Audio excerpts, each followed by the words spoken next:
मैं अपने सारे के सारे काम सैटरडे को खत्म कर चुकी थी और संडे को बस सिर्फ मैंने सुबह नाश्ता बनाना था और सिर्फ शॉपिंग करनी। तो बस फिर हम फटाफट तैयार हुए क्योंकि आज मैंने इतनी बड़ी लिस्ट बनाई हुई थी ना शॉपिंग की कि बस मैं क्या बताऊँ। और वो शॉपिंग की जरूरत मेनली मुझे इसलिए पड़ रही है क्योंकि मुझे अब कुछ पूरा ही नहीं। खैर से शादी के बाद मैंने अब तक 17 kgs वेट गेन कर लिया। खैर से अभी मैं कर भी कुछ नहीं सकती और मैं वो बंदी हूँ जो मतलब ऑस्ट्रेलिया आने से पहले अपने हस्बैंड के साथ जो है ना बैठी ना फिटनेस गोल्स बना रही होती थी कि हम सुबह सुबह 5 बजे उठा करेंगे, मैचिंग हम एडिडास के ट्रैक सूट्स लेंगे, जाया करेंगे सी साइड पे एक्सरसाइज किया करेंगे। और मैंने अपनी शादी पे जितने भी सूट सिलवाए थे ना मतलब वो सारे इस सीजन मुझे पैक करके रखने पड़े हैं क्योंकि खैर से एक भी नहीं पूरा। मतलब ये कि आप प्लान कुछ करते हो और हो कुछ जाता है। तो इन शॉर्ट मैं ये बता रही थी कि मेरे पास कपड़े नहीं है आजकल जो है ना, मतलब कि मुझे कुछ पूरा नहीं आ रहा और सिवाय 1-2 सूटों के।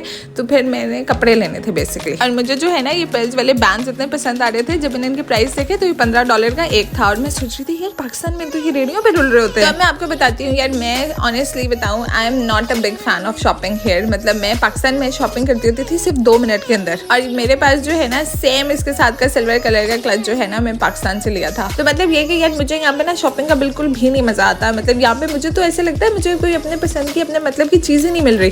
कोई अगर मैंने सूट को हाथ लगाया है तो किसी का गला बड़ा है, किसी के बाजू नहीं है, किसी को कहीं से कट लगा हुआ है। और 90% कपड़े तो आप ऐसे नहीं पहन सकते। चलो जो अगर आप फिल्टर आउट करके 1-2 चीज़ें उठाते हो उसके जो है ना मतलब वो भी फिटिंग में पूरे नहीं आ रहे होते। और ऊपर से लेने आप एक चीज़ जाओ तो 4 घंटे तो आपको पता ही नहीं लगता कि यार आपने मॉल में जाया किधर की है। और खैर से मेरा तो ये हाल है कि आजकल मुझे हर आधे घंटे के बाद 10 मिनट का गैप चाहिए होता है क्योंकि मैं चल ही नहीं सकती इससे ज़्यादा।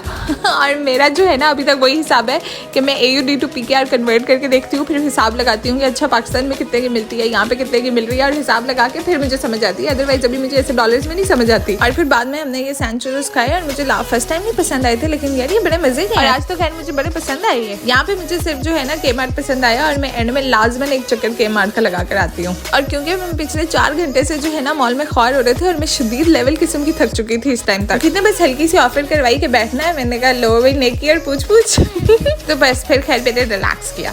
तो मैं घर आते हुए वापसी पे Kmart से मेकअप बैग लेकर आई थी। तो मुझे इतना शौक चढ़ा हुआ था कि मैं आते सार फटाफट अपना मेकअप ट्रांसफर कर लूँ।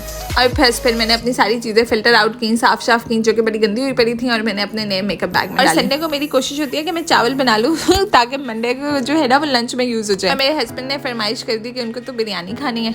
तो बस फिर मैंने फटाफट बिरयानी बनाई और बिरयानी में ना मैं आलू पहली दफ़ा डाले हैं। मतलब आई am not the kind of person मैं कराची से रही हूँ, लेकिन यार सच में मजाक के अलावा बड़े मजे के लगते हैं। और जो आप लोग मेरे से पूछ रहे होते हैं ना कि आपके हस्बैंड नहीं हेल्प करवाते आपके किसी काम में, तो वो मुझे ऑफर करवाते हैं लेकिन मैं उनकी हेल्प लेती नहीं हूँ। क्योंकि अगर वो आटा गूंथते हैं ना तो वो पूरे किचन में वो तो आटा गूंथ के चले जाते हैं पूरा किचन, बाद में आटे से जो भरा होता है वो मुझे ही साफ करना पड़ता है। नहीं वो हेल्प कराते हैं मेरी मैं तो कभी उनको चावलों का दम भी नहीं खोलने देती क्योंकि बाद में मुझे पता है चूल्हे के ऊपर जो चावल गिरे होंगे वो भी मैंने ही साफ करने हैं। नहीं यार ऐसी बात नहीं है, अल्हम्दुलिल्लाह माशाल्लाह बड़ी हेल्प कराते हैं मेरी लेकिन बस मुझे आदत ये है कि मैं अपने काम खुद करती होती हूँ। तो anyways this was the whole Sunday, hope you had enjoyed your weekend and happy Monday.